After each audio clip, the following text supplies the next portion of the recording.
நாடகக் கலை. நாடகம். பொருள் விளக்கம். நாடு + அகம் நாடகம்.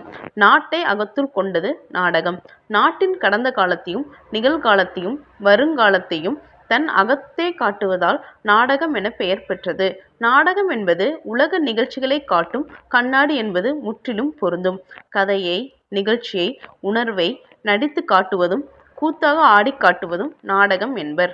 இதற்கு கூத்துக்கலை என்னும் பெயர் உண்டு. நாடகக் கலையின் தோற்றமும் வளர்ச்சியும். தமிழின் தொன்மையான கலை வடிவம் நாடகம். நாடகம் என்பது போலச் செய்தல் என்னும் பண்பு அடிப்படையாகக் கொண்டது.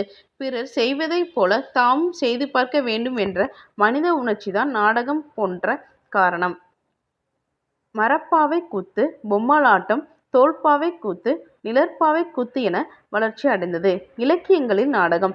தொல்காப்பிய மெய்ப்பாட்டியல் நாடகப் பாங்கிலான உணர்வுகளுக்கு இலக்கணம் வகுத்துள்ளது. கூத்தாட வைக்குள்ளதற்றே என்னும் குறள் வழியாக நாடக அரங்கம் இருந்த செய்தி அறியலாம். சிலப்பதிகாரத்தில் இளங்கோவடிகள் நாடக மேகத்து நாடகக் கணிகை என்ற மாதவியைக் குறிப்பிடுகிறார்.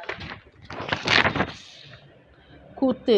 தனிப்பாடல்களுக்கு மெய்ப்பாட்டு தோன்ற ஆடுவதை நாட்டியம் என்றும், ஏதேனும் ஒரு கதையைத் தழுவி வேடம் புனைந்து ஆடுவதை நாடகம் என்றும் குறிப்பிட்டு வந்துள்ளனர். நாட்டியம், நாடகம் இரண்டிற்கும் பொதுவாக கூத்து என்ற சொல்லே வழக்கில் இருந்தது. அடியார்க்கு நல்கர். சிலப்பதிகாரத்திற்கு உரை எழுதியவர். இவை கூத்து வகைகளைப் பற்றியும் நாடக நூல்கள் பற்றியும் தனது உரையில் கூறியுள்ளார். நாடக நூல்கள். முறுவல், சயந்தம், செறியெற்றியம், மதிவாணர் நாடகத் தமிழ் நூல், விளக்கத்தார் கூத்து, குணநூல் கூத்து, நூல் முதலிய பல நாடக நூல்கள் நாடகத்திற்கு இலக்கணம் வகுத்துள்ளது. நாடகவியல். பரிதிமாற் கலைஞர் செய்யுள் வடிவில் இயற்றிய நம் நாடகவியல் என்னும் நூலில் நாடகம், அதன் விளக்கம், வகைகள், எழுதப்பட வேண்டிய முறைகள் பற்றி கூறியுள்ளார். நாடக ஆராய்ச்சி நூல்கள். சுவாமி விழுப்புநாதர் மதங்க சூளாமணி, மறைமலை அடிகள் சகுந்தலம் இவ்விரண்டும் நூல்களும் நாடகம் பற்றிய ஆராய்ச்சி நூல்கள். தொழில்முறை நாடக அரங்குகள். பம்மல் சம்பந்தனார் நாடகத் தமிழ் என்ற நம் நூலில் தொழில்முறை நாடக அரங்குகளைப் பற்றிய செய்திகளை நன்கு ஆராய்ந்து எழுதியுள்ளார். காலம் தோறும் நாடகக்கலை. 7ஆம் நூற்றில் பல்லவன் மத்தி விலாசம் என்ற நாடக நூலை எழுதியுள்ளான். 11ஆம் நூற்றாண்டில் இராசராச சோழன் ஆட்சி காலத்தில் இராசசேஸ்வர நாடகம் நடைபெற்றதாக கல்வெட்டு குறிப்பிடுகிறது. நாயன்மார்கள் ஆட்சி காலத்தில் குறவஞ்சி நாடகம் தோன்றின. 17ஆம் நூற்றாண்டிற்கு பிற்பகுதியில் நொண்டி நாடகம் தோன்றின. கட்டியங்காரன் உரையாடல். 18ஆம் நூற்றாண்டில் அருணாசலேஸ்வரர் ராம நாடகம், கோபால கிருட்டிண பாரதியாரின் நாத்தனார் சரித்திரம் ஆகியன கட்டியங்காரன் உரையாடலோடு முழுவதும் பாடல்களாக அமைந்தன. சமுதாய சீர்திருத்த நாடகங்கள். காசி விஸ்வநாதரின் டம்பசாரி விலாசம், பேரரசர் சுந்தரனாரின் மனோன்மணியம். தேசிய நாடகங்கள்.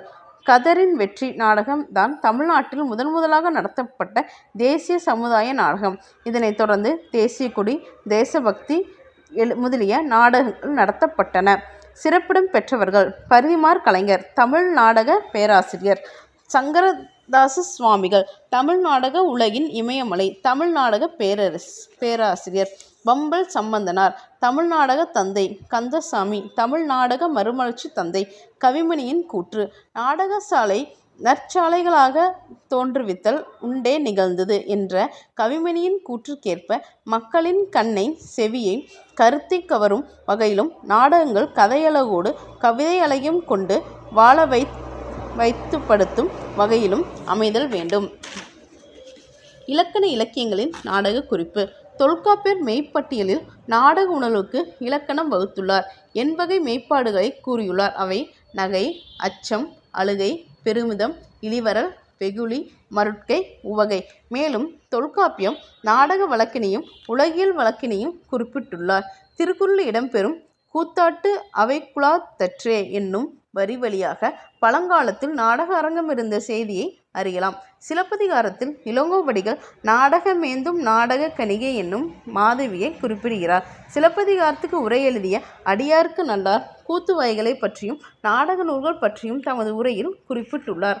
பரதம், முறுவல், செய்யியற்றியம் குணநூல் பஞ்சமரபு பரத சேனாபதியும் மதிவான நாடக தமிழ் குணநூல் கூத்துநூல் போன்ற நாடக நாட்டியம் குறித்த நூல்களை அடியார்க்கு நல்லார் ஞாயிறுங்கால உரையாசிரியர் இறையாற்றினார்.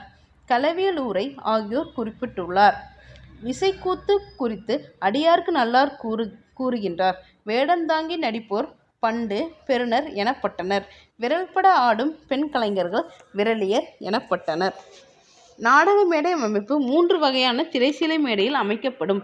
விளக்கு ஆகியன குறித்து கூறும் நூல் சிலப்பதிகாரம்.